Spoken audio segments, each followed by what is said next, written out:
Hello दोस्तों, आज की हमारी ये कहानी बेहद रोमांटिक है। कैसे एक लड़का एक लड़की के प्यार में दीवाना हो जाता है। अगले दिन मैं गया प्रिया के घर। उसकी मम्मी ने साड़ी पहने पहने मेरा स्वागत किया। नहीं, बात नहीं बन पाई उस दिन भी। प्रिया की मम्मी ने उन लोगों के उच्च जात पात होने का गर्व था। वो गर्व में चूर होकर मेरी जितनी भी योग्यताएं थीं उसको परे रखकर मेरे मुंह पर ही मुझे अपना दामाद बनाने से इनकार कर दिया था। बस उसी समय मेरा दिल टूट गया। लेकिन अब मैं दूसरी लड़की से शादी कर चुका हूँ, लेकिन फिर भी प्रिया की याद मुझे अभी भी आती है और हमेशा आती रहेगी।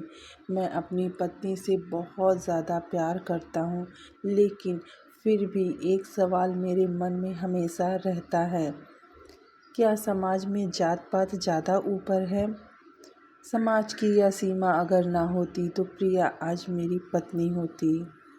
हम दोनों आज खुशी से अपना जीवन बिता रहे होते हैं, लेकिन अब क्या फ़ायदा इन सब बातों का। लेकिन फिर भी दिल के एक कोने में उसके लिए जगह खाली है। अभी भी इसी के लिए कि ऊपर वाले से मैं यही उम्मीद करता हूँ कि जब भी कोई लड़की लड़का एक दूसरे को चाहे तो उन दोनों की जोड़ी ऊपर वाला बना कर ही भेजे। मिलकर बिछड़ने का दर्द बहुत तकलीफ़ देता है, ताउम्र यह दर्द रहता है। मैं एक कॉलेज में एक स्टूडेंट था। मैं फाइनल ईयर में पढ़ाई कर रहा था और लास्ट ईयर में था। लखनऊ शहर के एक दूर अपार्ट छोटे से टाउन में मैं एक पार्ट टाइम जॉब करता था।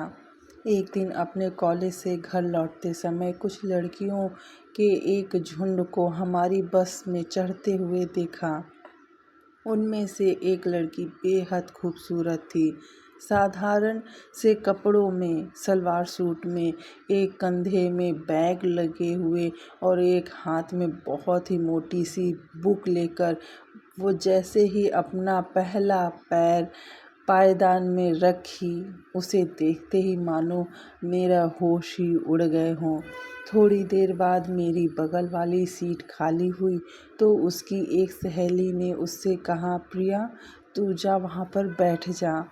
प्रिया प्रिया प्रिया यह नाम सुनते ही जैसे मेरे दिल में वीणा की मधुर ध्वनि बज उठी।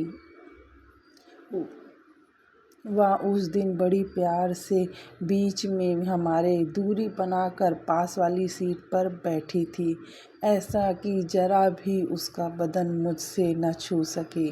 कुछ देर बाद उसकी सहेली ने उससे कहा, परंतु मैं उसे सुन ही नहीं पाया क्योंकि मैं तो प्रिया में ही खोया हुआ था। और वह खिलखिलाकर हंस पड़ी। उसकी हंसी उससे भी कहीं ज़्यादा मुझे अच्छी लग रही थी। ऐसा लगा कि जैसे और खूब ही अच्छी सुनाई दे रही थी, मतलब इतनी सुंदर कि मुझे कोई और नज़र ही नहीं आ रहा था। उस दिन रात भर मुझे नींद नहीं आई। मेरा दिल, दिमाग और मन पूरे समय बस प्रिया में ही खोया रहा। सुबह 2 घंटे के लिए आँख लग गई मेरी। उस समय भी मैंने उसी का सपना देखा। अगले दिन कॉलेज गया तो पढ़ाई में बिल्कुल भी मन न लगा। ऐसा लगा जैसे मेरा कुछ खो सा गया है और मैं वैसे ही खोया खोया फिरता रहा। सारे प्रोफेसर मेरे इस तरह के व्यवहार से शिकायत करने लगे और मेरे सारे दोस्त हंसने लगे। अरे आज इसको क्या हो गया है, लगता है इनको प्रिया की याद आ रही है और इनको प्रिया मिल गई। यह कहकर मुझे वो सब चिढ़ाते। अब उन कमबख्तों को क्या पता था कि आखिर उनका अनुमान बिल्कुल सच है। खैर 4:30 बजते ही मैं बस स्टॉप की ओर तेज़ी से भागा। एक आखिरी क्लास थी, पर उसे भी मैंने बंक मारने में ज़रा भी देरी नहीं की। मुझे कल वाली मिनी बस पकड़नी थी जिसमें मुझे प्रिया मिली थी। क्या पता आज भी वह उसी बस में वापस आ जाए। बस स्टॉप पहुंचते ही मैंने मिनी बस के सामने से निकलकर मेरे सामने से चली गई। मैंने उसके दूसरे स्टॉप तक उसका पीछा किया। गनीमत थी कि सामने पैसेंजर देखकर वो थोड़ी दूर पर जाकर रुक गई थी और मैं जल्दी से भागकर उस बस को पकड़ लिया। परंतु घर आकर मेरी बेचैनियाँ बहुत बढ़ गई थी। रात को भी करवटें मैं बदलता रहा। पूरी नींद मेरी गायब हो गई। लगा कि अगर प्रिया मुझे नहीं मिली तो मुझे फिर कभी नींद नहीं आएगी। अगले दिन इतवार था। मैं फिर प्रिया के हाउसिंग कॉम्प्लेक्स तक पहुंच गया और वहां जाकर गेट पर पूछताछ करने लगा। प्रिया का हुलिया बताकर सबसे पूछने लगा कि वह लड़की कहाँ रहती है, परंतु कोई कुछ न बता पाया। मैं बिल्कुल मायूस हो गया था। मुझे प्रिया के बारे में हर एक बात जाननी थी। संयोग से एक आंटी वहाँ से जा रही थी। मैंने उनको रोककर अपना प्रश्न दोबारा दोहराया। शायद मेरा प्रश्न चेहरा देखकर आंटी को कुछ दया आ गई थी। उन्होंने मुझ पर इसका कारण पूछा। मैंने उनको अपना परिचय दिया और बता दिया कि मैं कॉलेज में पढ़ रहा हूँ, एक सामान्य लड़का हूँ और बहुत ही सीधा साधा हूँ और एक विशेष कारण से इस लड़की को मैं ढूंढ रहा हूँ और मैं नौकरी करता हूँ। यह सब सुनते ही आंटी जी बहुत खुश हो गईं और मेरी मदद करने को तैयार हो गईं। उन्होंने मुझे बताया कि कुछ दिन पहले ही उनकी बड़ी वाली बेटी की शादी हुई है। तब पूरे कॉम्प्लेक्स के लोगों को उन्होंने न्योता दिया था। उस दिन गेस्ट में से जो भी आए थे सबकी हमने तस्वीरें ली थी। क्यों ना एक काम करें, आंटी जी के घर चलकर उनका एल्बम देखा जाए। शायद उस लड़की की तस्वीर भी उसमें हो। तस्वीर मिलने पर शिनाख्त करने में बड़ी आसानी हो जाएगी और मुझे प्रिया के बारे में हो सकता है कुछ मालूम पड़ जाए। आइडिया मुझे अच्छा लगा और मैंने ऐसा ही किया। संयोग से लड़की आंटी जी के बिल्कुल बगल की पड़ोसी निकली। मैं तो खुशी से उछल पड़ा। मेरी खुशी का कोई ठिकाना नहीं रहा। मेरी प्रिया अब बिल्कुल मेरे पास थी। मैं उससे मिलने को उतावला हो उठा, पर आंटी ने मुझे रोक लिया। पूछा, बताओ ज़रा, आखिर मामला क्या है? मैंने तुम्हारी इतनी मदद की, अब मुझे पूरी बात बताओ। इसके बाद मैं आंटी से कुछ नहीं छुपा सका। मेरे दिल की में जितनी भी बातें थीं मैंने सारा दिल का हाल उन्हें बता दिया। तो अब क्या करना चाहते हो? आंटी ने मुझसे पूछा। सारी बात सुनने के बाद उन्होंने गंभीर स्वर में पूछा, शादी करोगे? अगर उसके पेरेंट्स राजी होते हैं तो मैं प्रिया से, मेरा मतलब शादी करना चाहता हूँ। शर्म और नर्वस से मेरा पसीना निकल आया। मैं बिल्कुल पसीने पसीने हो गया। मैंने आंटी जी से कहा, नहीं ऐसे नहीं, वो मेरे पड़ोसी हैं। वह लड़की मेरी बेटी है। मेरी इतनी जद्दोजहद का फल भी मुझे हाथों हाथ मिल जाए, यही मैं सोच रहा था। प्रिया भी उसी बस में बैठी थी और वह बिल्कुल अकेली थी। उसकी सगी साथियाँ एक भी नहीं थी। उसकी ओर मैं देखता तो वह खिड़की के पास वाली सीट पर बैठकर बाहर का नज़ारा देखने लग जाती थी।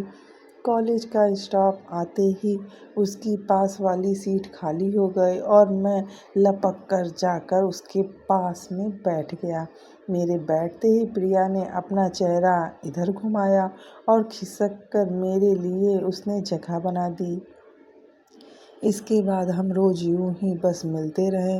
दोनों का कॉलेज एक ही जगह पर था और घर भी लगभग एक ही दिशा में था। अतः अक्सर बस में हम दोनों मिल जाया करते थे।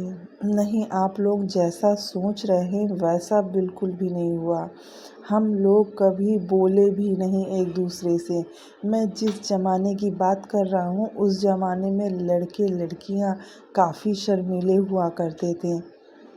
इसके बाद मेरे कॉलेज में एग्ज़ाम के दिन आ गए और हम फिर से मिल नहीं सके। क्योंकि फिर हमारे कॉलेज आने जाने का समय ही चेंज हो गया। एग्ज़ाम के कुछ दिनों के बाद मैं किसी वजह से कॉलेज गया था।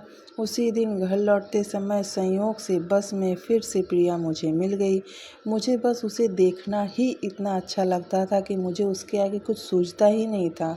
मैं उसे देखते ही इतना खुश हो जाता था कि अब मैं क्या ही कहूँ।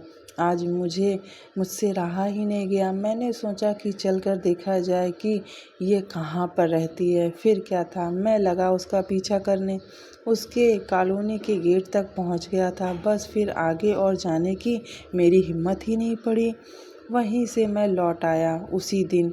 एक बार मैं पहले उससे बात कर लूँ, फिर आगे की बात सोचता हूँ। अगर वे मुझसे बात करना चाहे तो फिर हम आगे की बात आगे बढ़ाएंगे।